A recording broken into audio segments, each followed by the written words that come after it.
take it from the top of the fight, the cultural moment of the weekend, the Jake Paul, Mike Tyson. Do we call it the fight of the century? I mean, did anybody know this was coming either? We got to get to this. We got to talk about Bitcoin still all-time highs, breaking 93K. We got to talk about the mean talk against Gary Gensler and Biden and Xi Jinping making last-minute promises before he heads down to wherever he's going to retire. What's your hot take? Well, I think my hot take was captured best by the indomitable Paul Pierce, who went on an absolute rant after the Tyson Paul fight, saying that everything that we consume is entertainment now, regardless of what the subject of it is. It's not, you can't slice it anymore, whether it's politics or government or lifestyle or medicine. It's just entertainment. And what he said was it's all just scripted. We're just here as Americans watching this crazy TV show called America, and there's a whole bunch of cast of characters and new people coming in. He said, this is the future. The future is not what is the outcome of a fight in this case, but who tunes in to watch it. And why is that important? The fight of the century? I mean, the fight of our lifetime. I saw him fight as a young man. I saw him fight as an old man. And I'll tell you, when he was a young man, it wasn't scripted. He'd been knocking some people out within a minute. Grab a drink. It's time for another episode of Off the Record on the Rocks. Join Michael Toner and Ankarina Lara as we discuss the latest in all things Web3, AI, metaverse, and crypto. Tune out the noise and turn up the signal as we pour ourselves into the future. Better make mine a double. This is a lot of hugging, a lot of hanging around, a lot of weirdness, but I thought that's a good way to captures just what the number one problem and challenge is at the same time in America is. Is it all scripted? And how do you know if it's not? The cultural zeitgeist to me is that isn't Jake Paul a YouTuber? Like, isn't that how he got famous? Like, talk about we're watching the show. YouTube has become the reality, the way you would script that. I mean, this guy was on my radar. He's dating the speed skater from Amsterdam, Rotterdam. I don't know how to pronounce her name. Julia. I don't know how you say it. But I mean, it was a spectacle. They walked in. It was like Travis Kelce and Taylor at the game. The way that with the paparazzi, they had all the glitz and glamour, and it's a big, Saturday night fight. Trump was there. Well, I mean, the whole Jake Paul showed up in, I want to say, the first $1 million boxing outfit, because there were real diamonds on his shorts and on his shoes. I mean, just talking, and then the woman that walks in, who's like taller than him, I guess is the speed skater you're talking about. I've never seen her before, but she's about as vampy as they come. And you got her rolling down with those gigantic glasses on.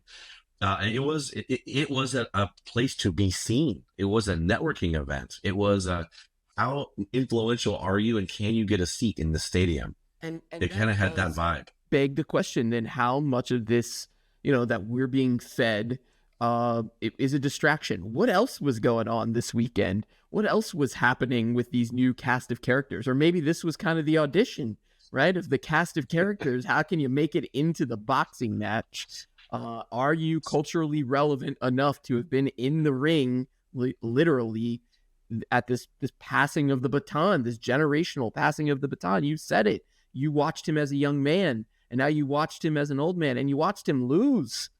You watched him fall, and now Jake Paul, the YouTuber, claiming the heavyweight champion of the world. I mean, who in the last 30 seconds of the 8th round is just bowing to Iron Mike Tyson in some weird gesture of showing that he is the GOAT, only to then go on the mic seconds later and say, yeah, I just didn't want to hurt an old man out there. Huh? Ain't that right, Mike? Ha, ha, ha. And meanwhile, he's getting paid $40 million just to show up, and Iron Mike gets paid $20 million just to show up. So, hey, if you're someone who's in the business of maybe getting a little extra cash because you've had untold number of issues in court, maybe you've accidentally beaten people up and they're suing you, maybe you got some alimony, maybe there's a lien on your house, maybe this is a way to just kind of fancy dance for 16 minutes, make a cool 20 mil, and kind of let the let the history books show that you still have the fastest knockouts in the history of boxing. It's a very strange thing that we all witness. But like you said, maybe the handing of the baton is even deeper than that. Like, what if Jake Paul gets tapped to be, I don't know, to manage like Ukraine American, diplomacy as an official member of the cabinet? Like, that's a possibility. I just think about this kind of almost geopolitical landscape that we just described. It was a cultural moment to see and be seen, in the presence of President-elect, with the world watching. And when I say what else is going on, back here in Washington, you've got the Chinese delegation and Biden meeting with Xi Jinping. And meanwhile, you've got poly markets and meme tokens just taking off. The shitcoin casino is open for business. And this global influence of Bitcoin and cryptocurrency and this kind of other conversation happening around Trump administration in China that I want to get to. But it does feel like, the center stage, the world stage, when the world saw America this weekend, they saw Mike Tyson in a Versace thong. A Versace thong, by the way, and then the fake slap at the weigh-in, because there have been always, every time Iron Mike in the old days used to go up there and stand face to face with somebody, there'd be a massive fight breaking out and all the hype men wrestling each other, people screaming, so it was never a clean affair. So I think to kind of keep the pretense, you can't just go in and have Iron Mike stare face to face with someone who he clearly cannot respect as a boxer and not expect him to do or say something.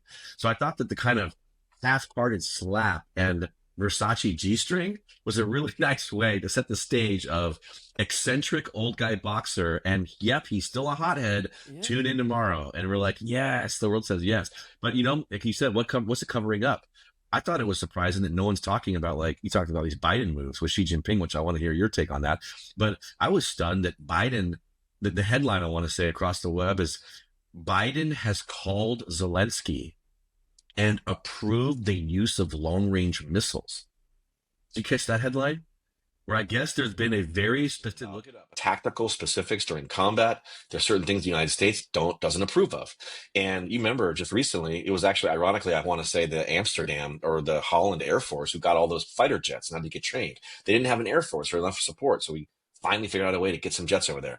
But this time it's, we are going to okay the use of long-range missiles. Yeah, and you look it up, we're talking like big rockets that can go very deep into Russia, which suddenly changes the theater of war, which before it was hold the line, Ukraine.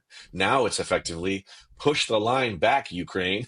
So if you're in the business of kind of changing the entire rules of engagement of a proxy war with Putin, well, who knows what's going to happen, except if you definitely put Iron Mike in a Versace G-string, it certainly distracts most Americans from that kind of military aggression that I think under normal circumstances, people will be like, wait a second, you're about to not be the president in a few months and you're doing what right now? No one said it. This is from one day ago. I did not catch this from the New York Times. Biden allows Ukraine to strike Russia with long-range U.S. missiles. With 2 months left in office, the president for the first time authorized the Ukrainian military to use the system known as ATACMS to help defend its forces in the Kursk region of Russia. This is from reporting from Washington, Adam Intis, Eric Schmidt, and Julian Barnes. So first time, these long-range missiles, yes, talk about a new game, a new theater, a new show. The most entertaining outcome will be the most likely. It just keeps coming back to me. If we take that theme from the Jake Paul, Mike Tyson fight, everything is scripted. And yes, what are we trying to script into 2025? A new war, a new context of this Ukrainian war with higher powered weapons. It sounds like on a much more bigger front. It's going to put Trump in a very interesting position. If all of a sudden he's got to fight a little bit of a different war. I mean, it almost sounds like he's getting handed a bluebird, though, in a way, right? Because if you believe that it's pretty, first of all, just the words that are used in that article, President Biden authorized. I mean, to think that Ukraine is doing anything on their own is absurd. We give Right. them money and we tell them what they can do. So suddenly he's like, you know what? Yeah, go ahead and strike cities deep in Russia. Well, what does that also do besides, of course, agitate Putin and the Russian people? Of course, not against the United States, but against Ukraine because they're the bad guys to them. But still agitating. But then it also gives something that can just be easily taken off the table. So part of what we talk about all these political chess moves is that, hey, you have to put something on the table that you maybe don't even care that much about. So later you can take it off in order to negotiate something. So you remember like Xi Jinping with the pandas. Like what had to happen before he would even show up in California? He had to get the pandas back. Did he care that much? Probably not. Would he come until we said that the spy balloon was not spying? Like, no. And then like, okay, well, we'll publish that article. When do we publish it? Oh, I don't know, 5 p.m. on Friday. Was there a Versace clad Iron Mike fight happening? No. What else was there happening? UFOs in Congress? There's always something covering up this obfuscating that narrative. And so to me, it feels like Biden might think he's, quote, doing the right thing by Zelensky, but I kind of feel like he's just handing the Trump administration this really nice negotiating chip because if someone calls up Putin in a few months and is like, hey, we'll stop using long range rockets, like, oh, okay, thank you. Check that box or Easy whatever. breezy. We'll go back to where we were before. Yeah, that's an interesting one. The moves there on Ukraine and maybe a further escalation or just a change in the context of that war. I think that's one. You also mentioned Xi Jinping. I think this, to me, news kind of trickling out into the start here of the week with the agreement, I guess, with Xi Jinping between China and America to, yes, we are going to keep humans in charge of the nukes. Sounds like I thought we had already talked about this. We're just going to remind everybody here with 2 months remaining, right, everybody, right? Looking around the table. This one was an interesting one, like just trying to get this news out there that at least between China and America, we've agreed that we are not going to let AI run the nuclear weapons. What's your hot take? Well, again, so much of this too is there hasn't really been a symposium or some kind of an official collection of people having this conversation together. Like it would be one thing if at the UN there was a conversation about this, or at the G6, or pick your summit, even at Davos talking about the economics. As long as it was some place that a whole lot of important figurehead types from foreign countries would assemble, then to me, this back and forth of, hey, we're not going to let the robots blow us up, right? There's more of that confusion and delay and creates more things to, quote, take off tables if you need to later. Reminding people, oh, by the way, we haven't agreed on this, have we? But we're still thinking it's a bad idea, right? Crickets, right? And then on to the next meeting. So it's almost like I feel like, if you don't keep the pulse, if you don't keep the drip of the important things going, then you will never be forced to actually answer the question, right? We saw this happening in a different context with Bitcoin and with cryptocurrencies, where the steady drip about once every 6 weeks was either Elizabeth Warren or Loomis or someone would come out and say, hey, remember, we haven't forgot, right, that if you do have a custodial wallet with Bitcoin on it, you're probably a terrorist. That's still something we're thinking about, right? Right? Looking around the room, committee agreeing, waving, whatever. But as long as you keep bringing it up, you effectively stymie the progress that should be there.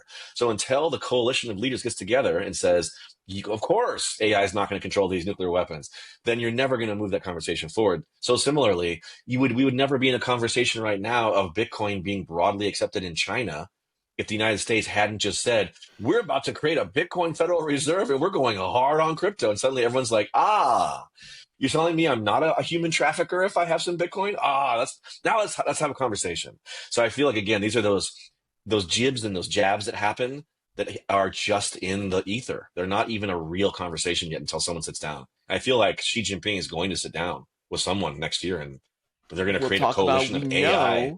We know that we're going to need bargaining chips with Putin and Russia. We know we're going to need bargaining chips with Xi Jinping and China. And this one, Trump's influence, that is saying, this is reporting from Crypto Slate here, Hashk CEO says Trump administration could influence China to accept Bitcoin. The quote goes, if the US Congress and the president take proactive steps to clarify crypto regulation, continue to legislate and advocate for the sector, this would certainly drive China to accept crypto.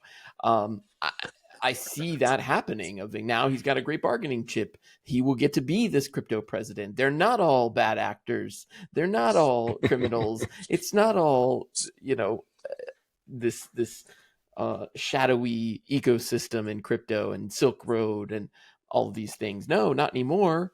Oh, okay. Now we can talk Well, about how we can and Xi use this. Jinping, Xi Jinping is not going to come out and say all that, but certainly the CEO of one of China's biggest tech companies can come out in his own way of being a proxy voice and start to say stuff. Because what would the entirety of China want most is to find out how to profit and to own a power position as it pertains to crypto. And so you can't ignore it anymore if world powers are starting to bear down heavy on it. We've all known that Russia's been heavy into Bitcoin ever since they got sanctioned, or alternative forms of cash to buy things. We know that they're in bed with North Korea. There's supposedly troops running around Ukraine who were North Koreans wearing Russian outfits or whatever. So until you test these kinds of things, you're having all these interesting Chinese nationals, some by way of, Canada in the case of CZ, and some of these guys like this dude who's actually in China. You have other ones coming through Singapore, but they're all Chinese nationals, and they're speaking very intelligently about how the global political map will cause countries to have to recognize and have to at least come to the table and have conversations. Whereas as long as you got people who are going on and on about criminality every other word, no one's going to get anywhere near it. So like you said, it's just this whole sea change of the figurehead, the people in the positions of power, and the language that they're using I've never heard more pro-American tech talk, like literally in my lifetime. It's the first time ever everyone's like all gung-ho on tech, Well, no matter because what the flavor is. it feels like America can own this intersection between crypto and AI and these two advanced technologies that nobody saw coming, or that a lot of people have seen coming, but they're on a collision course. And I think that is why you're hearing this pro-America tech talk, this what feels like the happening of an innovation boom. I think we talked about this on the last episode. Like, I just feel the regulatory environment is getting there. The political rhetoric and regulation is getting there. And I use those words separately for a reason. And I think the global stage now ready. We talked about the big McDonald's launch with the NFT partnership and putting these digital collectibles in the global spotlight. I mean, that all coupled with, yes, if China and America are no longer seeing this as a bad thing, we're talking about Doge in terms of government efficiency. Like, all of a sudden, this conversation becomes completely normal, and people just on chain. Their assets are just going to be on chain. It's just how it's going to work. On a good old fashioned US of A American chain. Yeah, just two fine points on that. We talked about the negative rhetoric needing to go away, especially for China, I think, to step into the crypto world.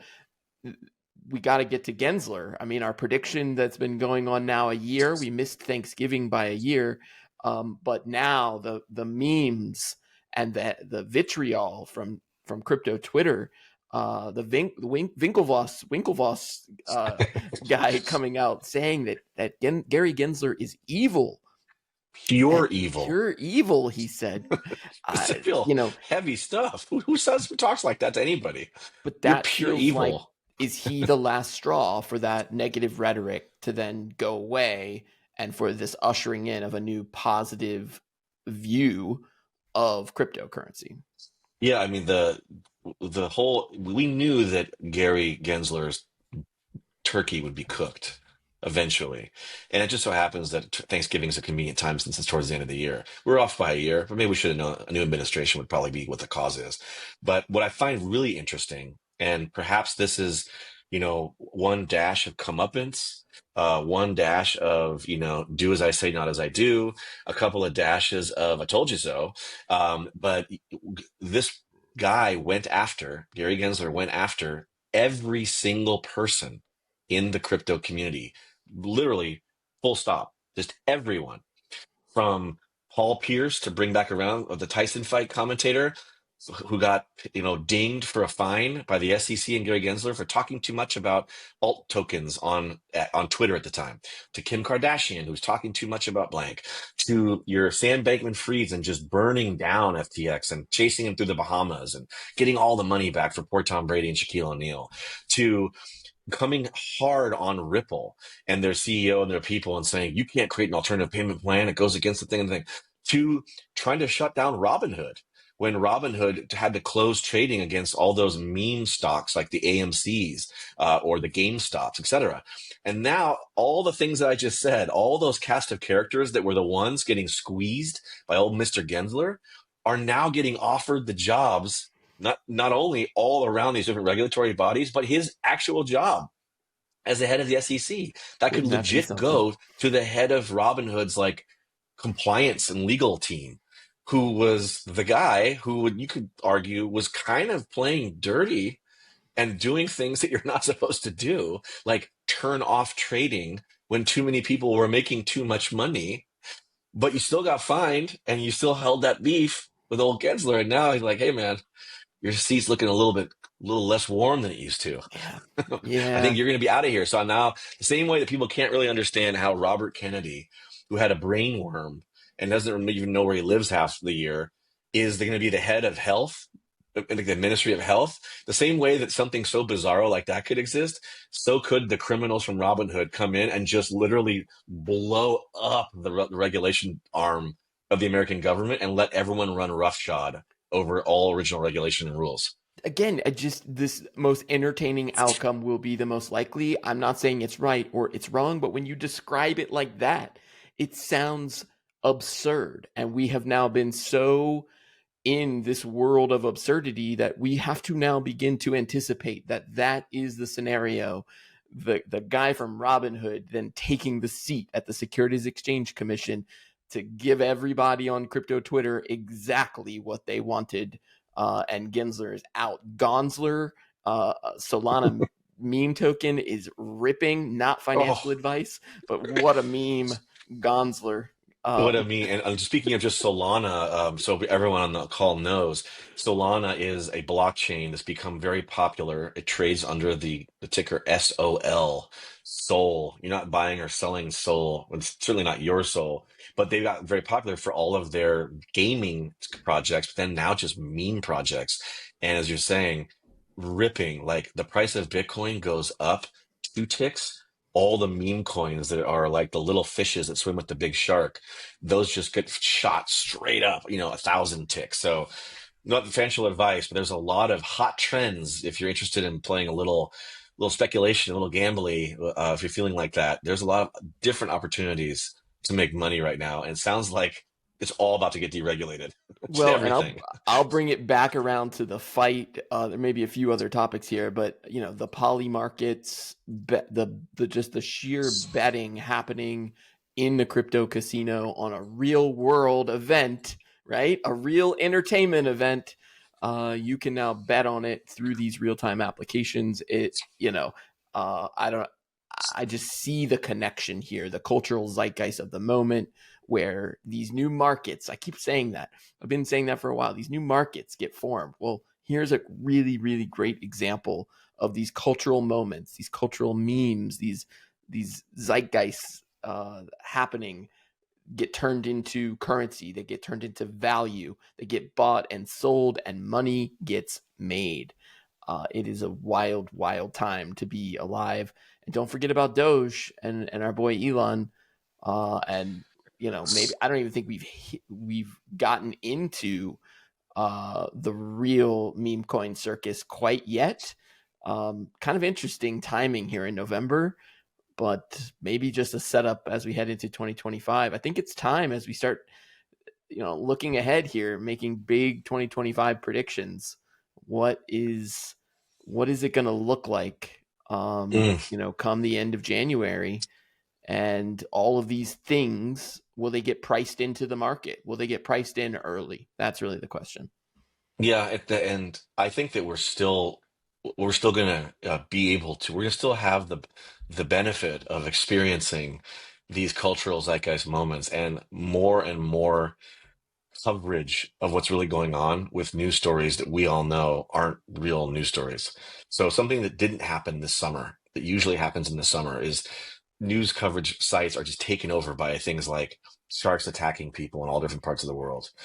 There's usually a coalition of people who come to the US government and solicit an entire congressional hearing to discuss unidentified, well, they're not called UFOs anymore, but we all know what that means. But things that cannot be explained by the American Air Force, and whether or not alien technologies exist in Area 51 or otherwise. And we didn't have any of that. Well, why did we didn't have a Jake Paul Tyson fight. We didn't have spectacle. We actually had the spectacle of hot swapping a presidential candidate, just months before an election, that creates a series of news cycles that literally could not be ignored. If you're in the business of taking headlines, like we talk about the terrorists, the Houthis in coming off and like blowing up boats in the Suez Canal, they took the summer off too. Everyone took the summer off. There's no one, you can't be a terrorist if no one knows about your terror, right? You cannot, it does, these things they're not mutually exclusive, right? You have to have, it's one set of information, one set of eyeballs, one set of interest, and it can't be too confused. So now, election's over. The entire political circus that once was, with, let's not forget, not one but two assassination attempts in that same window of time. I mean, the amount of craziness we kind of all just kind of put in the memory files is over.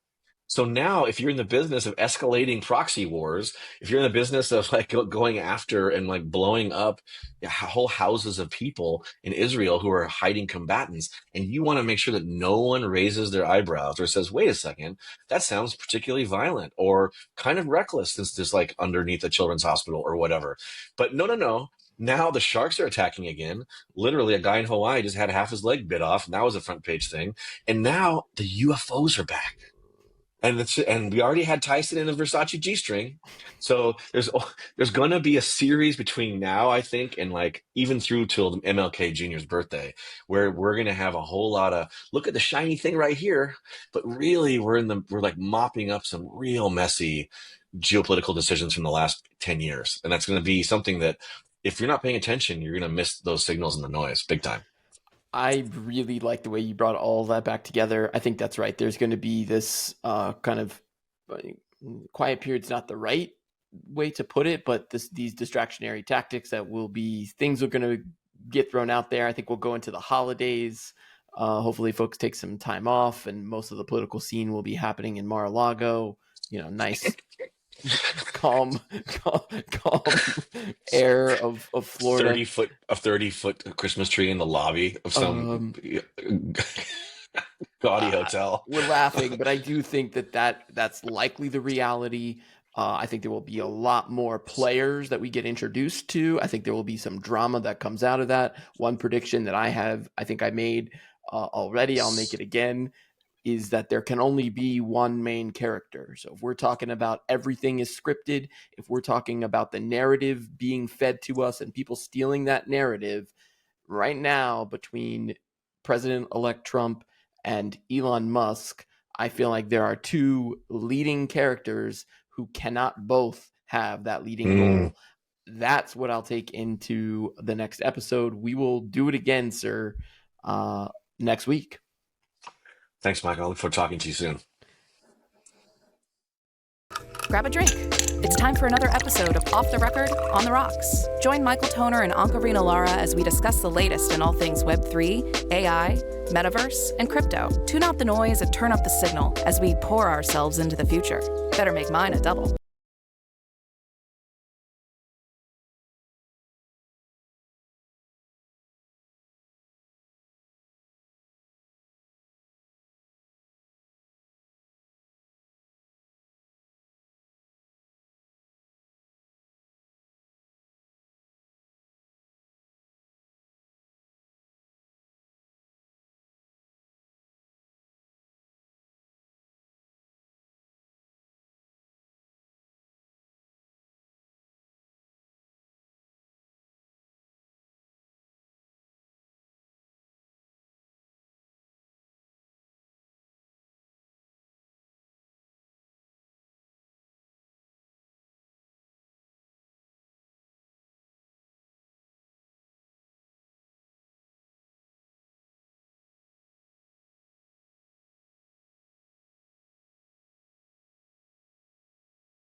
it up, a very specific